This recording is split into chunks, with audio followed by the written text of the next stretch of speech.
Shalom, family. So I was reading a news article today that really stopped me in my tracks, and I wasn't so happy about what I've been reading, but I knew that I had to share a message about this. And so this article consisted of information that had to do with hundreds of baby skeletons being found inside of a septic tank. And it was about 796 dead babies that they had found. And it was a home that was ran by nuns. And so that is just so unfortunate. But we were warned about these religions and these false gods when we read the scriptures. We know that Yahuwah distinguished himself from false gods, especially concerning Moloch. And this is why he might have stopped Abraham from completing the sacrifice, because if Yahuwah had him do that, then he would be no different than those false gods. And so reading about this article, I was reminded about how these false gods that these other nations serve, they are nothing like our Yah, our living Alua.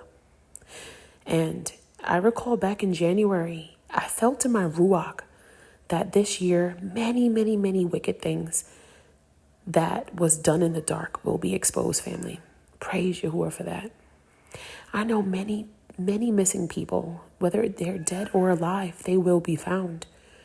Any hidden agendas, people's hearts, the ill intentions, all of that, family, will be exposed because the veil will be removed according to Yahuwah's will in his time, though. There is only one way that all of us as believers, and even the ones that are asleep, there's only one way we can walk in the truth, and that is through the Ruach HaKodesh. Those who are still asleep will have opportunities to turn. I know it. I feel it, family, because when I read this article, there is just so many people that are still going to be blind, I know, but many people are going to start waking up. They're going to start seeing how truly wicked a lot of these religions truly are. And I think that they will turn. I feel it. I have faith. I speak it. I speak that they will turn and come out of these religions. We know that Yahuwah is merciful and he is just. So may all this exposure of evil be a sign to those who are asleep to awaken at last. In the mighty name and authority of Yahushua HaMashiach, let us keep that in our heart. Now, while idols demanded sacrifices, our Alua, he sacrificed his son for us. While idols had to be carried, our Alua carries us. While idols were deaf, blind, and mute, we worship and serve an Alua who sees, hears, and speaks. Sacrificing children or infants in exchange for a favor is completely antithetical. This has nothing to do with Yahuwah's nature. And he condemns this practice in the strongest terms. He calls it an abomination. It is a sin. It is wicked.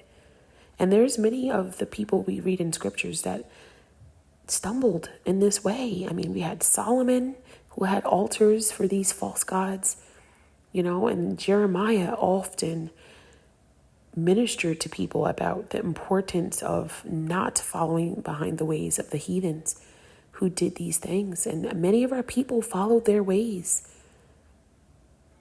And as heartbreaking as this sounds, as heartbreaking this is for us to witness or read when it comes across our phones, family, we still must share it. We have to sound the alarm, because there is always at least one soul that will see what we share or hear what we say. And we have to continue to win souls. That is our job. I do believe many will be delivered from these practices or false religions who secretly build altars and serve Aluas that are not our true Alua, Yahuwah. All these blood sheds of the innocent and these wicked things that were done, this is what Yahuwah hears. He hears this crying out to him all the way in the Shamines. He hears it. He even still hears Abel, King's brother, and so many other innocent lives that were taken. Imagine babies. This is so sad.